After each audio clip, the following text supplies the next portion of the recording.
Hello ಎಲ್ರಿಗೂ ನಮಸ್ಕಾರ. Mister Shetty's ಕಿಚನ್ಗೆ ಸ್ವಾಗತ. ಇವತ್ತು ನಾನು ಈಸಿ ಮತ್ತೆ ಸಿಂಪಲ್ ಆಗಿ ಕೊಕೊನಟ್ ಮಿಲ್ಕ್ ಪುಡ್ಡಿಂಗ್ ಹೇಗೆ ಮಾಡೋದು ಅಂತ ಹೇಳ್ಕೊಡ್ತೀನಿ. ಇದು ಹೆಲ್ತಿ ಮತ್ತೆ ಟೇಸ್ಟಿಯಾಗಿ ಇರುತ್ತೆ. ಈ ವಿಡಿಯೋನ ಸ್ಕಿಪ್ ಮಾಡಿದ್ರೆ ಫುಲ್ಲು ನೋಡಿ. ವಿಡಿಯೋ ಕೊನೆಯಲ್ಲಿ ಒಂದು ಕಿಚನ್ ಟಿಪ್ಸ್ ಕೂಡ ಕೊಡ್ತೀನಿ. ಬನ್ನಿ ಆಗಿದ್ರೆ ಕೊಕೊನಟ್ ಮಿಲ್ಕ್ ಪುಡ್ಡಿಂಗ್ ಹೇಗೆ ಮಾಡೋದು ಅಂತ ನೋಡೋಣ. ಇದಕ್ಕೆ ಬೇಕಾಗಿರೋ ಐಟಮ್ಸ್ ಏನೇನಂದ್ರೆ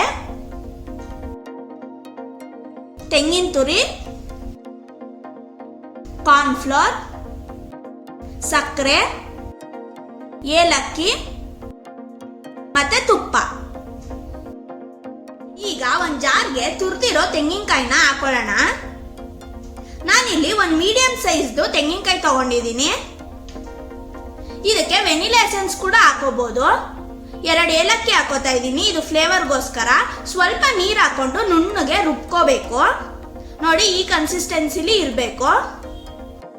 ನೆಕ್ಸ್ಟ್ ನಾನು ಇದನ್ನ ಫಿಲ್ಟರ್ ಮಾಡ್ಕೋತಾ ಇದ್ದೀನಿ. ನೋಡಿ, ನಾನು ಈ ತರ ಜಾಲರಿ ತಗೊಂಡು ಫಿಲ್ಟರ್ ಮಾಡ್ಕೋತಾ ಇದ್ದೀನಿ.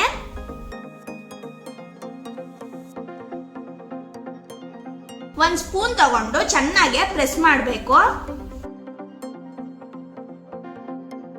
ನೀವು ಬೇಕಿದ್ರೆ ಒಂದು ಕಾಟನ್ ಬಟ್ಟೆಲ್ ಕೂಡ ಫಿಲ್ಟರ್ ಮಾಡ್ಕೋಬಹುದು.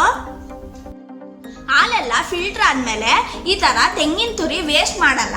ಇದನ್ನ ಡೆಸಿಕೇಟೆಡ್ ಕೊಕೊನಟ್ ಪೌಡರ್ ಆಗಿ ಯೂಸ್ ಮಾಡ್ಕೋಬಹುದು. ಈಗ ನೋಡಿ, ನಮ್ಗೆ ತೆಂಗಿನಕಾಯಿ ಹಾಲೆಲ್ಲ ರೆಡಿ ಆಗಿದೆ. ಈಗ ಒಂದು ಬೌಲ್ ನಲ್ಲಿ ಅರ್ಧ ಕಪ್ ಆಗೋ ಅಷ್ಟು ಹಾಲನ್ನ ತೆಗೆದಿಡ್ಕೋತಾ ಇದ್ದೀನಿ.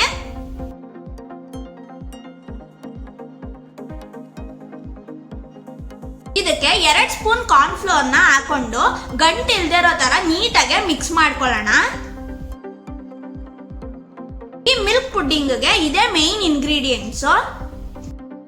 ಹಾಗಂತ ಜಾಸ್ತಿನೂ ಹಾಕೊಬಾರ್ದು, ಕಾರ್ನ್ಫ್ಲೋರ್ ಚೆನ್ನಾಗಿ ಬರಲ್ಲ. ಈಗ ಇದನ್ನ ತೆಂಗಿನಕಾಯಿ ಹಾಲಿರೋ ಪಾತ್ರೆಗೆ ಮಿಕ್ಸ್ ಮಾಡ್ಕೊಳ್ಳೋಣ. ಈ ತರ ಸಪ್ರೇಟ್ ಆಗಿ ಮಿಕ್ಸ್ ಮಾಡ್ಕೊಂಡ್ರೆ ನಮ್ಗೆ ಗಂಟಾಗಲ್ಲ ಮತ್ತೆ ಮಿಕ್ಸ್ ಮಾಡಕ್ಕೂ ಈಸಿ ಆಗುತ್ತೆ. ಈಗ ಇದಕ್ಕೆ ಅರ್ಧ ಕಪ್ ಸಕ್ಕರೆ ಹಾಕೋತಾ ಇದ್ದೀನಿ. ನಿಮ್ಗೆ ಸ್ವೀಟ್ ಕಮ್ಮಿ ಬೇಕಿದ್ರೆ ಕಮ್ಮಿ ಹಾಕೊಳ್ಳಿ. ಸಕ್ಕರೆನ ಹಾಕೊಂಡ್ಮೇಲೆ ಚೆನ್ನಾಗಿ ಮಿಕ್ಸ್ ಮಾಡ್ಕೊಳ್ಳೋಣ. 1-2 ನಿಮಿಷ ಮಿಕ್ಸ್ ಮಾಡ್ಕೋಬೇಕು. ಇದನ್ನ ಸ್ಟವ್ ಮೇಲೆ ಇಟ್ಟು ಮೀಡಿಯಂ ಫ್ಲೇಮ್ ನಲ್ಲೇ ತಿರುಗಿಸ್ಕೋಬೇಕು. ಕೈ ಬಿಡಬಾರ್ದು, ಇಲ್ಲ ಅಂದ್ರೆ ಅದು ಗಂಟಾಗೋಗುತ್ತೆ. ನಾವು ಕಾರ್ನ್ಫ್ಲೋರ್ ಹಾಕಿರೋದ್ರಿಂದ ಅದು ಬೇಗ ಗಟ್ಟಿ ಆಗುತ್ತೆ.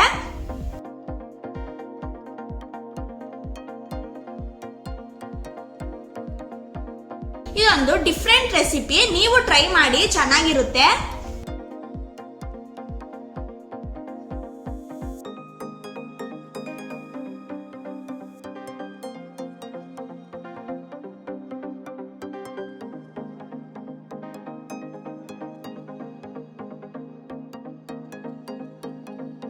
ನೋಡಿ, ಸ್ವಲ್ಪ ಸ್ವಲ್ಪನೇ ಗಟ್ಟಿ ಆಗ್ತಿದೆ. ಇದು ಇನ್ನ ಗಟ್ಟಿ ಆಗ್ಬೇಕು. ಅಲ್ಲಿ ತನಕ ಕೈ ಬಿಡದೇನೆ ತಿರುಗಿಸ್ತಾನೆ ಇರಬೇಕು. ಇದೊಂದು ಸಿಂಪಲ್ ರೆಸಿಪಿ, ತುಂಬಾ ಟೇಸ್ಟ್ ಆಗಿರುತ್ತೆ. ಇಂಗ್ರೀಡಿಯೆಂಟ್ಸ್ ಕೂಡ ಕಮ್ಮಿ, ಬರೀ 5 ಇಂಗ್ರೀಡಿಯೆಂಟ್ಸ್ ಸಾಕು ಇದನ್ನ ಮಾಡಕ್ಕೆ. ತುಂಬಾ ಸಾಫ್ಟ್ ಆಗು ಬರುತ್ತೆ ಮತ್ತೆ ತಿನ್ನಕ್ಕೂ ಚೆನ್ನಾಗಿರುತ್ತೆ. ಇದಕ್ಕೆ ಒಂದೇ ಒಂದು ತೆಂಗಿನಕಾಯಿ ಇದ್ರೆ ಸಾಕು, ತುಂಬಾ ಈಸಿಯಾಗಿ ಮಾಡ್ಕೋಬಹುದು. ಹಬ್ಬಕ್ಕೆ ಯಾವಾಗ್ಲೂ ಒಂದೇ ತರ ಸ್ವೀಟ್ ಮಾಡಕ್ಕಿಂತ ಈ ತರ ಡಿಫ್ರೆಂಟ್ ಆಗಿ ಟ್ರೈ ಮಾಡ್ಕೊಳ್ಳಿ.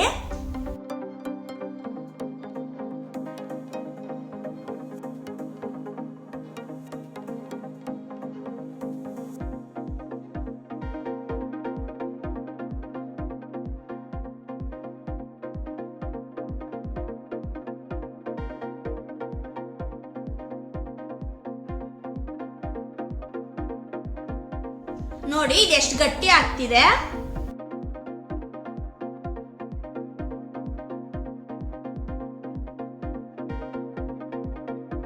ಈ ತರ ಕುದಿಯೋ ಟೈಮಲ್ಲಿ 1 ಸ್ಪೂನ್ ತುಪ್ಪ ಹಾಕೋತಾ ಇದ್ದೀನಿ. ಇದನ್ನ ಚೆನ್ನಾಗಿ ತಿರುಗಿಸ್ಕೊಳ್ಳೋಣ. ಇದು ಜಾಸ್ತಿ ಗಟ್ಟಿನೂ ಆಗ್ಬಾರ್ದು, ಜಾಸ್ತಿ ನೀರಾಗೂ ಇರಬಾರ್ದು. ಒಂದು ಮೀಡಿಯಂ ಕನ್ಸಿಸ್ಟೆನ್ಸಿಲಿ ಇದ್ರೆ ಸಾಕು. ಇದನ್ನ 3-4 ನಿಮಿಷ ಚೆನ್ನಾಗಿ ಕೈ ಬಿಡದೇನೆ ತಿರುಗಿಸ್ಕೋಬೇಕು.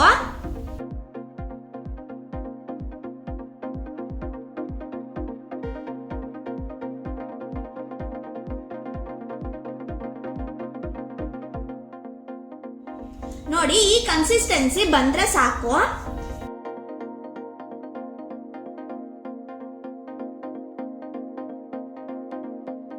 ಇದನ್ನ ಒಂದ್ ಪ್ಲೇಟ್ಗೆ ಟ್ರಾನ್ಸ್ಫರ್ ಮಾಡ್ಕೋತಾ ಇದ್ದೀನಿ. ಇದು ನೀಟಾಗಿ ಸೆಟ್ ಮಾಡಾದ್ಮೇಲೆ ಇದನ್ನ ಕಂಪ್ಲೀಟ್ ಆಗಿ ಕೂಲ್ ಆಗಕ್ಕೆ ಬಿಟ್ಬಿಡೋಣ. ಇದು 1 ಅವರ್ ಫ್ರಿಡ್ಜ್ ನಲ್ಲಿ ಇದ್ರೆ ಸಾಕು. ನೋಡಿ ಎಷ್ಟು ಚೆನ್ನಾಗಿ ಬಂದಿದೆ.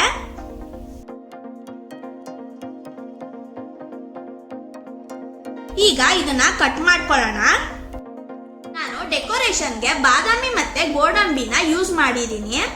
ನಿಮ್ಮನೇಲೂ ಟ್ರೈ ಮಾಡಿ ಹೇಗಿತ್ತು ಅಂತ ಕಮೆಂಟ್ ಮಾಡಿ. ನಮ್ಮ ಚಾನಲ್ನ ಸಬ್ಸ್ಕ್ರೈಬ್ ಮಾಡಿ, ಪಕ್ಕದಲ್ಲಿರೋ ಬೆಲ್ ಬಟನ್ನ ಪ್ರೆಸ್ ಮಾಡಿ. ಸೊ ಹೊಸ ರೆಸಿಪಿದು ನೋಟಿಫಿಕೇಶನ್ ಬರುತ್ತೆ. ವಿಡಿಯೋ ಇಷ್ಟ ಆಗಿದ್ರೆ ಲೈಕ್, ಶೇರ್, ಕಮೆಂಟ್ ಮಾಡಿ. ಇವತ್ತಿನ ಕಿಚನ್ ಟಿಪ್ಸ್ ಏನಂದ್ರೆ, ಯೂಶಲಿ ನಾವು ಸಕ್ಕರೆನ ತಂದು ತುಂಬಾ ದಿನ ಹಾಗೆ ಇಟ್ಬಿಟ್ಟಿರ್ತೀವಿ. ಹಾಗೆ ಇಟ್ಟಾಗ ಅದೇನಾಗುತ್ತೆ ಅಂದ್ರೆ ಅಂಟಂಟ್ ಅನ್ಸುತ್ತೆ, ಮತ್ತೆ ನೀರೆಲ್ಲ ಬಿಟ್ಕೊಳಕ್ಕೆ ಸ್ಟಾರ್ಟ್ ಆಗುತ್ತೆ. ಈ ತರ ಆಗ್ಬಾರ್ದು ಅಂದ್ರೆ ಇದಕ್ಕೆ ಏನ್ ಮಾಡ್ಬೇಕು ಅಂತ ನಾನು ಹೇಳ್ಕೊಡ್ತೀನಿ. ನೀವು ಯಾವ ಬಾಕ್ಸ್ ನಲ್ಲಿ ಸಕ್ಕರೆನ ತುಂಬ್ತಿರೋ ಆ ಬಾಕ್ಸ್ ಕೆಳಗೆ ಟಿಶ್ಯೂನ ಹಾಕೊಳ್ಳಿ. ಯಾವುದೇ ಕಾರಣಕ್ಕೂ ನ್ಯೂಸ್ ಪೇಪರ್ನ ಹಾಕೋಬೇಡಿ. ಯಾಕಂದ್ರೆ ನ್ಯೂಸ್ ಪೇಪರ್ಗೆ ಇಂಕ್ ಯೂಸ್ ಮಾಡಿರೋದ್ರಿಂದ ಅದು ನಮ್ಮ ಹೆಲ್ತ್ಗೆ ಒಳ್ಳೇದಲ್ಲ. ಬಾಕ್ಸ್ಗೆ ಟಿಶ್ಯೂ ಹಾಕೊಂಡ್ಮೇಲೆ ಸಕ್ಕರೆನ ಹಾಕೊಳ್ಳಿ.